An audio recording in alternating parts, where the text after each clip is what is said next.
over the politics of his times is immense. ఇది కథ ఒకటి. పహోమ్ అన్న ఒక రైతు గురించి. ఆయన ఒక ఊర్లో ఉంటప్పుడు ఒకసారి అనుకుంటాడనమాట, నాకు కొంచెం బాగా భూమి ఉంటే నేను దెయ్యంని కూడా చూసి కూడా భయపడను అనుకుంటాడు. అప్పుడు దెయ్యం అక్కడ ఉంటదట. తను అనుకుంటుంది, ఆహా అట్లా అంటున్నావా నువ్వు, నీకు నేను ఒక సవాలు విసురుతాను, తర్వాత నువ్వు దాని లోపలనే వెళ్ళిపోతూ ఉంటావు, లాస్ట్ లో నువ్వు నా వశం వచ్చేస్తావు అనుకుంటాదట. దాని తర్వాత కహానీ ఉంటుందన్నమాట. స్టోరీ అక్కడ నుంచి ప్రొసీడ్ అవుతుంది. ఈయన ఎట్లా ల్యాండ్ కొంచెంగా అక్వైర్ చేస్తూ ఉంటాడు. ఫైనలీ ఆయన లైఫ్ కూడా వెళ్ళిపోతుంది. ఆయనకు అంత ల్యాండ్ వస్తుంది కానీ అదేం యూస్ లేకుండా పోతుంది. అంటే గ్రీడ్ అన్నది మనకి ఓన్లీ లీడ్స్ టు మిజరీ. మనము అట్లాంటి ఆశలు చాలా ఎక్కువ ఉంటే మనకు అది దుఃఖమే మనకి ఇస్తుంది అన్నది ఈ కహానీ సారాంశం అనమాట. స్టార్ట్ అయ్యేది కూడా ఫస్ట్ పారాగ్రాఫ్, ఇద్దరు అక్క చెల్లెలు మాట్లాడుకుంటూ ఉంటారు. అంటే ఇది యాక్చువల్లీ పహోమ్ అన్న ఆయనది భార్య, వాళ్ళ అక్క ఊరు నుంచి వచ్చి ఉంటుంది. తను అంటది బిజినెస్ మ్యాన్ వాళ్ళ లైఫ్, ట్రేడ్స్ మ్యాన్ అని రాశారు ఇక్కడ. ట్రేడ్ చేసేవాళ్ళు అంటే బిజినెస్ చేసేవాళ్ళు, వాళ్ళ లైఫ్ చాలా బాగుంటది ఊర్లో అని తను అంటూ ఉంటది. అప్పుడు ఈయన వైఫ్, పహోమ్ అన్న రైతు వైఫ్ అంటది, కాదు మేమైతే భూమి వదులుకోము, మాకు ఇదే నచ్చుతుంది అనుకుంటది. అప్పుడు పహోమ్ ఇది వింటూ ఉంటాడు. ఆయన కూడా అనుకుంటాడు, అవును మేము రైతులము, మాకు మా భూమే చాలా మంచిది, అండ్ భూమి నాకు కొంచెం ఉంటే గనక నాకు దయ్యంని కూడా చూసి నేనేం భయపడను అంటాడు. అప్పుడే దయ్యం వింటదన్నమాట. The devil heard all that was said. He was pleased that the peasant's wife had led her husband into boasting. All right, thought the devil, we will have a tussle. I will give you land enough, and by means of that land I will get you into my power. Boasting ante something, when you are bragging about something, when you are saying things which are actually not true, but you are generally trying to say things beyond what it is actually in reality. బడాయి అనుకోవచ్చు, జల్లి అంటే అట్లా చెప్పుకోవడం అన్నమాట. Close to the village there lived a lady, a small landowner who had a large estate. News got about that the lady was going to sell her land to her overseer, a retired soldier. So the peasants went on behalf of their commune and asked the lady not to sell the land to the overseer, offering her a better price. The lady agreed to let them have it. Commune ante, basically a group.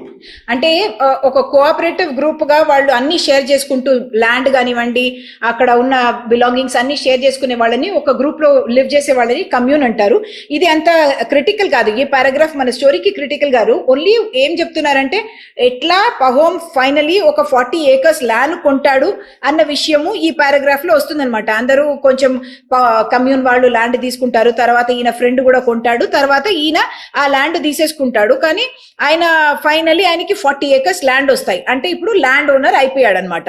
కానీ దాని తర్వాత కూడా ఆయనకి సంతృప్తి రాలేదు. ఏమైంది, ఆయన అందరితోటి పోట్లాడుకుంటూ ఉండడము, మళ్ళీ ఒకసారేమో ఒక ప్రెసెంట్ వేరే ఎక్కడి నుంచో ఒక ఆయన వచ్చాడట, ఒక ఓల్గా అన్న ఒక చోటకి అవతల నుంచి ఒక ఆయన వచ్చాడట. ఆయన వచ్చి చెప్తాడు, ఇక్కడ కాదు కొంచెం దూరంలో కమ్యూన్ ఇంకొకటి ఉంది, అక్కడున్న వాళ్ళు అక్కడ ఎవరైనా వెళ్తే వాళ్ళ కమ్యూన్ లో జాయిన్ అవుతే వాళ్ళకు 25 acres ల్యాండ్ భూమి ఇస్తారట అని అంటాడు. అంటే ఈయనకి మనసులో చాలా ఆశ పుడుతుంది, అయ్యా నాకు 25 acres వస్తాయా, ఫ్రీగా ఇచ్చేస్తారా అనుకొని, ఇక్కడ అంటే ఎట్లాంటి భూమి ఇస్తారట, చాలా ఫర్టైల్ ల్యాండ్. దానిలో there is a line here, the land was so good, he said, that the rye grown on it grew as high as a horse. rye అన్నది మన గోధుమ లాంటి ఒక ధాన్యం అన్నమాట. అది గుర్రం ఎత్తుకి అది గ్రో అవుతుందట. అంటే చాలా బాగా గ్రో అయ్యే ల్యాండ్ ఇస్తారు అని చెప్పినప్పుడు ఈయన ఫస్ట్ టైం ఏం చేస్తాడు, గ్రీడ్ లో అట్లా వెళ్ళిపోడు. ఒకసారి he visited the place, it was just as a stranger head said, ఆ అపరిచితుడు చెప్పినట్టే ఉంది కాబట్టి ఆయన ఇంటికి వచ్చేసి, ఈయనకు ఆల్రెడీ భూమి ఉంది కదా 40 acres కొనుక్కున్నాడు, దాన్ని అమ్మేసి మళ్ళీ అక్కడికి కొత్త సెటిల్మెంట్ కి వెళ్ళిపోతాడు. So you know that all this is actually being in a way set up, because you already know from the devil, because the devil has said already, saying that I will give you land enough, and by means of that land I will get you into my power. So you realize that the whole thing is being slowly set up. More and more land is being offered to Pahom by some kind of, obviously force. By people, but some kind of an invisible force is probably directing it in order for the devil to get Pahom into its power. Okay. Into its control అన్నమాట. అంటే first stranger రూపంలో వచ్చి ఉండొచ్చు అని మనం అనుకోవచ్చు. Next అక్కడ కొత్త చోటుకి వెళ్ళిన తర్వాత ఆయనకి 125 acres వచ్చేస్తాయి. అంటే వీళ్ళ ఇంట్లో అంతమంది జనాలు ఉండొచ్చు, ఒక్కొక్కరికి 25 acres ఇస్తారన్నారు కదా, 125 acres ఈయనకు వచ్చాయట, 120 acres. మళ్ళీ దాని తర్వాత దానిలో పాస్చర్స్ అంటే మనం మేకలు అవన్నీ అక్కడ గ్రాస్ తింటాయి కదా, దాన్ని పాస్చర్స్ అంటారు. అక్కడ కూడా ఆయనకి ముందు కన్నా ఇప్పుడు 10 times better off then he had been, అంటే అన్నిసార్లు ఆయన మంచిగా బాగుపడ్డాడు అని. కానీ దాని తర్వాత కూడా ఆయనకి అయ్యో నాకు కొంచెం కూడా ల్యాండ్ ఉంటే బాగుండేదేమో, భూమి ఇంకా ఉంటే బాగుండేదేమో. So all this kind of links up to the title of the story. How much land does a man need? You know, more and more land Pahom is getting, but every time he feels he needs నాకు more కొంచెం కూడా land. కావాలి అని అనిపిస్తుందట. Yeah. మళ్ళీ ఇంకా ఏమైనా కొనుక్కోవచ్చా అని, అంటే ముందు కూడా ల్యాండ్ అమ్మేశాడు కాబట్టి ఆయన దగ్గర చాలా డబ్బులు ఉన్నాయి, ఇంకా కొనుక్కోవచ్చేమో అని చూస్తూ ఉంటే ఒక రోజు ఒక డీలర్ వచ్చి చెప్తాడనమాట, ఇక్కడ నుంచి ఒక ల్యాండ్ ఆఫ్ ద బష్కీర్స్ అనేది ఒక ట్రైబ్ అన్నమాట. ట్రైబ్ అంటే మన గిరిజనులు అనొచ్చు, మనం ఇండియాలో గిరిజనులు అంటాం కానీ ఒక జాతి లాంటి వాళ్ళు ట్రైబ్స్, వాళ్ళు చాలా దూరం ఉంటారు. వాళ్ళు అక్కడ మనము చాలా లో ప్రైస్ కి మనం ల్యాండ్ తీసుకోవచ్చు అని చెప్తాడు.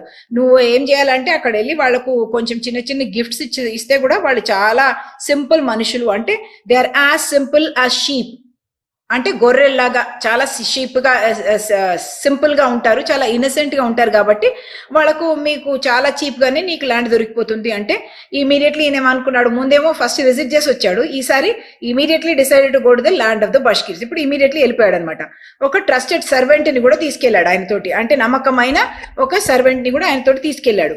అది ఆ టౌన్ కి వెళ్లే మధ్యలో ఒక టౌన్ లో ఆగి ఆయన అక్కడ కొంచెం కేస్ ఆఫ్ టీ అంటే ఒక బాక్స్ అనమాట. కేస్ అనేది ఇక్కడ ఒక వుడెన్ బాక్స్ ని కేస్ అంటారు. Case of tea, some wine and some presents అన్ని కొనుక్కున్నాడు. And on the 7th day, అంటే 7 days పట్టింది వాళ్ళకి అక్కడ వెళ్ళడానికి. On the 7th day they came to a place where the Bashkirs had pitched their tents. Pitched అంటే టెంట్లను ఇట్లా వేస్తారు కదా, నెయిల్స్ అవి వేసి, దాన్ని పిచ్ అంటారు. Because they are essentially what we call as nomads. You know, they keep moving from one place to another. They pitch their tent, stay there for some time, then after some time they move to another place. Yeah. It was all just as the tradesman had said. The people lived on the steppes by a river in tents. They neither tilled the ground nor ate bread. All summer long they never thought of doing any work. స్టెపీస్ అన్నది ఒక gross land అనమాట. అంటే forest, అడవి లాగా ఉండదు, చెట్లు ఉండవు, దానిలో ఓన్లీ గ్రాస్ ఉంటది. కానీ గ్రాస్ చాలా ఎత్తు వరకు గ్రో అవుతుంది, దాన్ని స్టెపీస్ అంటారు. రష్యా ఏరియాలో గ్రో అయ్యేది స్టెపీస్ అంటారు. అక్కడ వాళ్ళు ఒట్టిగా టెంట్ వేసుకుని అక్కడ ఉంటారు. వాళ్ళు ల్యాండ్ ని కూడా దున్నరు అనమాట. టిల్డ్ అంటే దున్నడం. దున్నుతేనే మనకు అగ్రికల్చర్ చేయొచ్చు కదా, దానిలో ధాన్యాలు వేసి మళ్ళీ వస్తాయి, విత్తనాలు వేస్తాము మళ్ళీ వస్తుంది, అట్లా ఏం చేసుకోరు. వాళ్ళకంటే బాగా అక్కడే అట్లాగే గ్రో అయిపోతుంది, అట్లాంటి ల్యాండ్ అన్నమాట. అండ్ సమ్మర్ మొత్తం వాళ్ళు ఏం పని చేసుకోరు అని అంటున్నారు. అప్పుడు ఆయన అక్కడ వెళ్ళి అందరికి ప్రెజెంట్స్ అది తీసుకుని బష్కీర్స్ ఇస్తే వాళ్ళు చాలా సంతోషపడ్డారట. అండ్ మీకేం కావాలి అని అడిగారట. అప్పుడు నాకు ఇక్కడ అన్నిటికన్నా నచ్చింది అయితే మీ ల్యాండే, మా ల్యాండ్ చాలా క్రౌడ్ అయిపోయింది అండ్ ఎగ్జాస్టెడ్, అంటే క్షీణించిపోయింది చాలా, దానిలో ఇంకా గ్రో చేయడం చాలా కష్టం కాబట్టి మీ దగ్గర మంచి భూమి ఉంది కాబట్టి నాకు అది ఇవ్వండి అంటారు. వాళ్ళు ఇమీడియట్లీ ఓకే అండి మీరు తీసుకోండి ఎంతైనా. And it also shows that Pahom is actually quite a clever and a smart type. I mean, he has carried presents for them to keep them happy, you know, so he understands what works. You know, if he has gone away straight and asked for their land, they may not have given, but he first tries to please them by giving them gifts. And then the chief of the Bashkirs arrived. Pahom immediately fetched the best dressing gown and 5 pounds of tea and offered these to the chief. The chief accepted them. He asked Pahom to choose whatever piece of land he liked. అంటే ఏమన్నారంటే best dressing gown అన్నది ఏంటి, మనం ఇంట్లో comfortable గా ఉండడానికి కోసం ఇక్కడ వేసుకుంటారు, దాన్ని డ్రెస్సింగ్ గౌన్ అంటారు. అట్లాగే 5 pounds అన్నది ఒక వెయిట్, మనము కేజీస్ అంటాం కదా, అట్లా వాళ్ళకు పౌండ్స్ అని ఉంటది. లండన్ అటువైపు లేకపోతే ఈవెన్ ఇక్కడ రష్యాలో మనం మాట్లాడుతున్నాం కాబట్టి అక్కడ కూడా పౌండ్స్ వెయిట్ కోసం అంటారు. అండ్ టీ ఇచ్చేసి ఆయనకి చీఫ్ వాళ్ళది యాక్సెప్ట్ చేసేసి నీకు ఎక్కడైనా భూమి కావాలంటే తీసుకో పర్వాలేదు అన్నట్టు ఆయన సంతోషంగా చెప్పారనమాట. అప్పుడు ఈయన ఏమో అది రిజిస్టర్ కూడా చేయాలి నాకు అన్నట్టు, అంటే ఎక్కడ ఎగ్జాక్ట్లీ నాది ఎంత అని చెప్పాలి అన్నట్టు ఈయన on Pahom's insistence. The chief agreed to have the deed properly sealed. And what will be the price? Asked Pahom. Our price is always the same. 1000 rubles a day. Rubles is the Russian currency. Okay, ఇది చాలా important ఒక line. Our price is always the same 1000 rubles a day. అంటే భూమి మేము అదే rate కి ఎప్పుడు అమ్ముతాము, ఎంత అంటే 1000 రూబల్స్ ఒక దినానికి అంటాడు. ఈయనకు అర్థం కాదు, ఒక దినానికి ఏంటి 1000 రూబల్స్, మనం రూపాయలు అంటాం కదా అట్లా రూబల్స్ అనమాట, అది అంటాం కదా, ఏంటి అట్లా అంటున్నారు అని ఆలోచిస్తారు. దానిలో ఒక మీనింగ్ ఉంది అనమాట. దీని తర్వాత Pahom did not understand. A day? What measure is that? How many acres would that be? Because that's a little strange, right? How do you kind of determine a rate by a day? That's not usually done. So the chief replies, we do not know how to reckon it out. We sell it by the day. As much as you can go round on your feet in a day is yours. Now, this is an important line. Please underline it. You may get only this line and asked to explain what is the context, who said it, to who, what does he mean by that. So you need to understand this line, and this line is important. And so ఏమంటారంటే మేము వేరే methods use చేయము, మనము only day లెక్క పెడతాము. అంటే మీరు పొద్దున్న లేచి ఎంత దూరం వరకు నడగగలుగుతారో అంత దూరం వరకు మీకు ల్యాండ్ ఉంటుంది, ఒక రోజులో మీరు ఎంత కవర్ చేస్తారో అంత మీకే భూమి అంటాడు. ఈయనకు చాలా సంతోషం అయిపోతుంది. But there is one condition. If you don't return on the same day to the spot where you started, your money is lost. You may make as large a circuit as you please, but before the sun sets, you must return to the place you started from. All the land you cover will be yours. That is, you start from point X, start walking, make a circle, but before the sun sets in the evening, you must come to the point where you started. And this entire circle land is given for 1,000 rubles a day. That is the rate. So that is a very different kind of an interesting way of measurement set by this chief of the Bashkir tribe. అంటే ఒక రోజులో మీరు ఎంత land cover చేయగలుగుతారో అంత. అంటే మీరు ఇక్కడ నుంచి స్టార్ట్ చేశారంటే స్క్వేర్ గా వెళ్ళండి, లేకపోతే ట్రయాంగిల్ గా వెళ్ళండి, ఏమైనా మీ షేప్ చేసుకోవచ్చు. కానీ ఎంత కవర్ చేసి, కానీ సూర్యుడు సన్సెట్ అయ్యే ముందు మీరు అక్కడికి వచ్చేసేయాలి. ఎంత ల్యాండ్ కవర్ చేస్తారో అది మీది, కానీ అటు రాకపోతే అంతా పోయినట్టే అన్నట్టు అంటారు. Pahom was obviously delighted because he thought he will be able to cover quite a bit of distance and come to the same spot before it was sunset. He lay on his bed but could not sleep, obviously because he was very excited, because he was by nature very greedy. He kept thinking about the land. Later he dozed off and had a dream. He saw the Bashkir chief rolling about with laughter. But when he went near, he saw that it was no longer the chief, but the dealer who had told him about the land. But then he noticed that it was not the dealer, but the peasant who had come up from the Volga.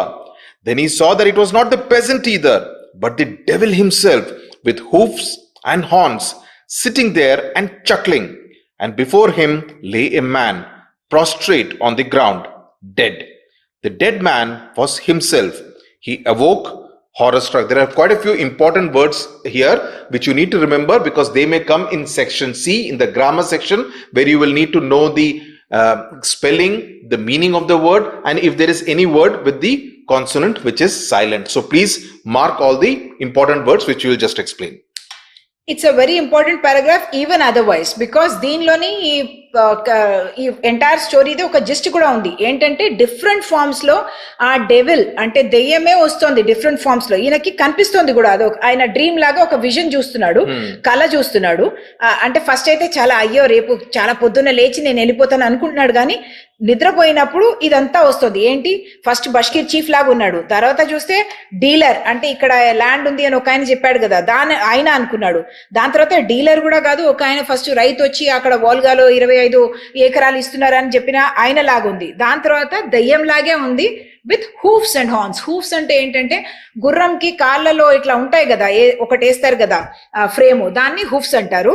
Horn అంటే కొమ్ములు కూడా ఉంటాయి కదా, దయ్యానికి ఇట్లా కొమ్ములు ఉంటాయి, అట్లా అనుకుంటున్నాడు. అండ్ సిట్టింగ్ దేర్ అండ్ చక్లింగ్ అంటే ఒకలాగా సర్కాస్టిక్గా వ్యంగ్యంగా ఈయన చూసి నవ్వేలాగా ఉందన్నమాట.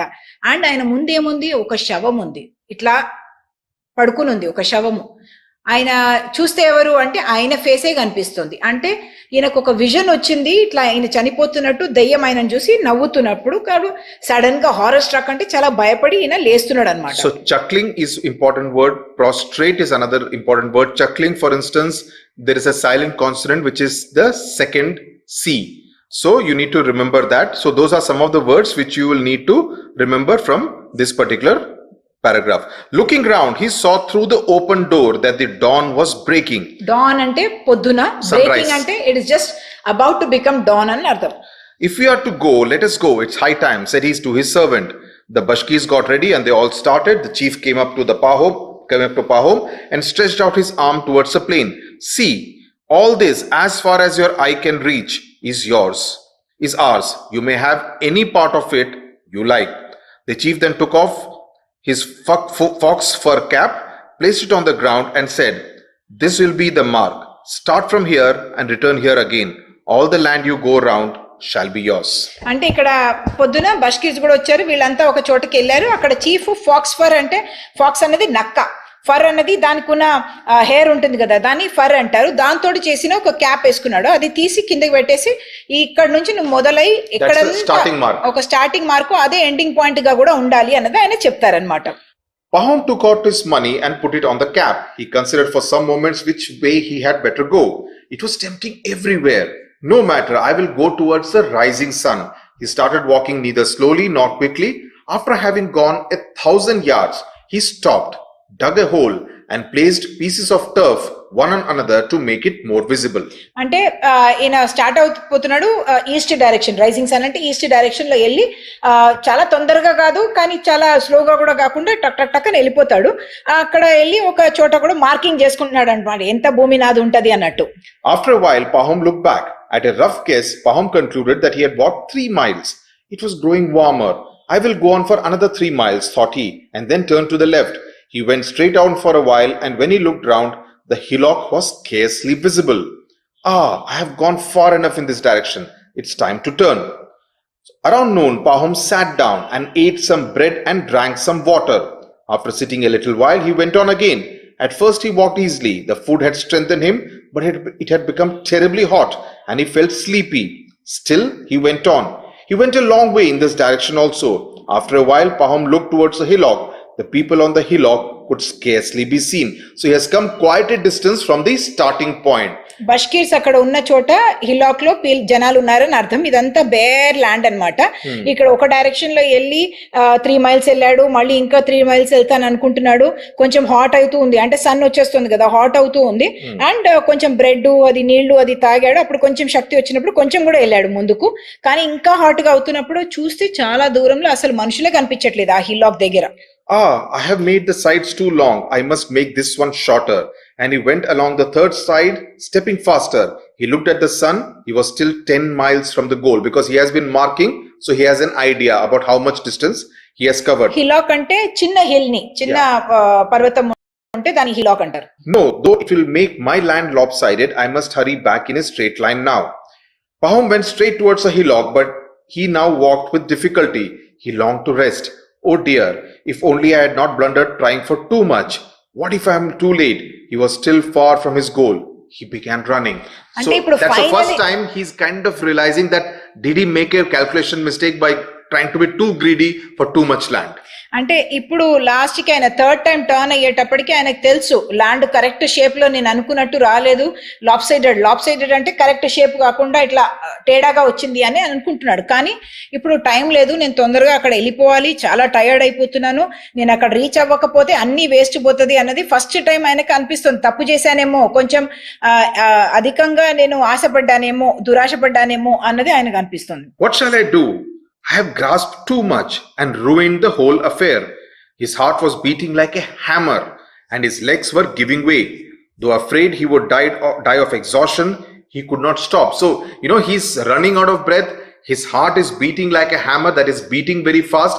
He knows he's running against time because he has to reach the starting point. Otherwise, the whole effort would go completely waste. దీని ముందు పారాగ్రాఫ్ లో కూడా బ్లండర్డ్ అని వచ్చింది. అది ఒక మిస్టేక్, కానీ చాలా పెద్ద మిస్టేక్ ని బ్లండర్ అంటారు. అంటే మిస్టేక్ అనేది చిన్న విషయము, బ్లండర్ అంటే చాలా పెద్ద మిస్టేక్ ని బ్లండర్ అంటారు. అందుకని ఆయన పరిగెత్తడం మొదలు పెట్టాడట. అప్పుడు ఏమనుకుంటున్నాడు, అయ్యో నేను గ్రాస్ప్ అంటే పట్టుకోవడం, ఎంత పట్టుకున్నాను, చాలా ఎక్కువ పట్టేసుకున్నాను, కాబట్టి రూయిన్ ద హోల్ అఫేర్ అంటే అన్నిటినీ నాశనం చేసేసాను అనుకుంటున్నాడు. ఎందువల్ల అంటే నేను మళ్ళీ రీచ్ అవ్వకపోతే అంతా వేస్ట్ అయిపోతుంది. His heart was beating like a hammer. సుత్తెతోటి కొడితే ఎట్లా ఉంటుంది, డంగ్ డంగ్ డంగ్ డంగ్ అని సౌండ్ వస్తుంది కదా, అట్లా సౌండ్ వస్తుందట. And his legs were giving way అంటే పడిపోయేలాగా ఉన్నాయి అనేది. లెగ్స్ వేర్ గివింగ్ వే అంటే కాళ్ళు నడవకుండా ఇట్లా పడిపోతున్నాయి అంటే గివింగ్ వే అంటారు. Then though afraid you die of exhaustion అంటే క్షీణించి చనిపోతాడేమో అని ఆయననే అనుకుంటున్నాడట. బట్ ఆగే ప్రసక్తే లేదు, ఆయన అసలు దానికి ఆప్షన్ ఇవ్వలేదు. ఇప్పుడు ఫైనలీ ఆయనకు మనుషులు కనపడం మొదలు పెడుతున్నారు. Because he's been running, Pahom could see the people on the hillock. He could see the chief sitting on the ground holding his sides. Means అంటే హోల్డింగ్ హిస్ సైడ్స్ అంటే నవ్వుతూ అన్నట్టు మనం అనుకోవచ్చు. ఇక్కడ హోల్డింగ్ హిస్ సైడ్స్ అంటే నవ్వడం అన్నమాట. And Pahom remembered his dream. There is plenty of land, but will God let me live on it? I have lost my life. I have lost my life. I shall never reach that spot. With all his remaining strength, he ran up the hillock. He reached the top and saw the cap. He uttered a cry. His legs gave way beneath him. He fell forward and reached the cap with his hands. అంటే చాలా tragic ఒక paragraph అన్నమాట ఇది. ఎందుకంటే ఆయన task ని complete చేస్తున్నాడు ఇక్కడ. ఆయన ఆల్మోస్ట్ చాలా ఎగ్జాస్టెడ్ గా ఉన్నాడు. ఆయన దూరం నుంచి చూసేటప్పుడు ఈ చీఫ్ చూస్తే కొంచెం నవ్వుతున్నట్టు అనిపిస్తుంది. అప్పుడు ఆయనకి ఆ డ్రీమ్ కూడా గుర్తొచ్చింది. ఏం డ్రీము? అక్కడ అందరూ ఫేస్ ఫైనలీ దయ్యం ఫేస్ లాగా అనిపించింది. అండ్ దాని ముందు ఒక శవం ఉంది, ఆయనదే శవం ఉంది. అంటే అందుకని ఈయన అనుకుంటున్నాడు, చాలా భూమి నా దగ్గర ఇప్పుడు ఉంది, కానీ దేవుడు నన్ను బ్రతకనిస్తాడా, దీన్ని అనుభవించడానికి నాకు ఒక ఛాన్స్ ఇస్తారా అని అనుకుంటున్నాడు. నా జీవితమే పోయింది అని ఆయనకి అనిపించింది. అప్పుడే I have lost my life అని మనసులో వచ్చేసింది ఆయనకి. అంటే ఎంఫసిస్ కోసం అనమాట. I have lost my life, I shall never reach that spot అని అనుకుంటున్నాడు. కానీ ఆయన స్ట్రెంగ్త్ అంతా ఒక విధంగా చూస్తే ఆయన అడ్మైర్ కూడా చేయాలి. Even though he has lot of greed అనుకోవచ్చు, కానీ ఆయనకు ఒక డిటర్మినేషన్ కూడా ఉంది టాస్క్ ని కంప్లీట్ చేయాలి అన్నది. అప్పుడు రీచ్ టాప్ కి వెళ్ళిపోయి క్యాప్ పెట్టాడు కదా, నక్కతోటి ఫాక్స్ ఫర్ క్యాప్, దాన్ని అక్కడ వెళ్ళి రీచ్ అయ్యేటప్పటికి పడిపోయాడు. లాస్ట్ కి రీచ్ కాలేదు, అక్కడ దాకా పడిపోయాడు, కానీ చేతితోటి దాన్ని అందుకున్నాడు. Ah, what a fine fellow, exclaimed the chief. He has gained much land. అంటే ఈ చాలా అంటే ఆయనని ప్రైజ్ చేస్తున్నాడు అనమాట, ప్రశంసిస్తున్నాడు. పర్వాలేదు కదా, నువ్వు చేసేసావు, ఇంత భూమి నీకు వచ్చేసింది అని. అప్పుడు ఆయన సర్వెంట్ వస్తాడు అక్కడికి. ఈయన వచ్చి ఇట్లా పడిపోయాడు కదా, ఈయన తీయడానికి కోసం ట్రై చేస్తున్నాడు. Pahom's servant came running up and tried to raise him, but he saw that blood was flowing from his mouth. Pahom was dead. ఆయన సర్వెంట్ వచ్చి ఆయనని లేపడానికి ట్రై చేస్తే చూస్తే ఆయన పడిపోయాడు, నోటి నుంచి రక్తం వస్తుంది, ఆయన చనిపోయాడు. Actually The Bashkis clicked their tongues to show their pity. Clicked అంటే ఇట్లా అంటాం కదా, అంటే సారీగా మనకి ఎవరికైనా అనిపిస్తే దానికి క్లిక్ అంటారు. అంటే ఒక సౌండ్ అట్లా వస్తుంది కదా, దాన్ని అంటారు అనమాట. The servants picked up the spade and dug a grave long enough for Pahom to lie in and buried him in. 6 feet from his head to his heels was all he needed. అంటే ఇంత భూమి సంపాదించిన తర్వాత ఆయనకు finally ఏమొచ్చింది, ఆ servant దాన్ని డిగ్ చేస్తే 6 feet ఆయన బాడీ వేయడానికి అంత స్పేసే ఆయనకు కావాలి. తీసుకెళ్ళగలుగుతాడా ఆయన? వెళ్ళే ఇంకొక లోకంకి తీసుకెళ్ళగలుగుతాడా? లేదు. అంటే గ్రీడ్ అన్నది మనం చేస్తే దానికి పరిణామము ఇట్లాగే ఉంటది అన్నది దీనిలో ఒక చెప్పబడిన ఒక సారాంశం. It has a moral for everyone, because there are so many people who amass a lot of wealth, a lot of land they buy. But at the end of the day, it's finally just 6 feet of land that a man or a woman needs when they actually pass away. ఇక్కడ grave అన్న ఒక word వచ్చింది. Grave అన్నది ఒక meaning ఏమో చాలా serious అయిన ఒక విషయాన్ని గ్రేవ్ అంటాము. గ్రేవ్ ఎర్రర్ అంటే సీరియస్ ఎర్రర్. కానీ ఇక్కడ సమాధి, ఈయన కోసం ఆయన డిగ్ చేశాడు కదా భూమిలో, ఒక 6 feet డిగ్ చేశాడు కదా, దాన్ని సమాధి గ్రేవ్ అంటారు. So that is as far as this story by Leo Tolstoy is concerned. It has very deep meanings also, apart from the main meaning of the greed of Pahom that we come to know about. It also talks about the larger meaning about what man should do, ought to do in his life, that he should live within his means and not really try to get more than what is really required. That's the larger meaning of a story like this. Also remember Leo Tolstoy, the kind of times that he was living in. So in that sense, he was a thinker. He was trying to influence a whole lot of people living in Russia, living around the world, who would read his books to tell them that you need to be much more of giving rather than trying to amass a whole lot of wealth. So దీనిలో ఉన్న questions మళ్ళీ keywords already మనం చూసాము. Questions అది కూడా ఇంకొక వీడియోలో మనము దాని గురించి మాట్లాడుతాము.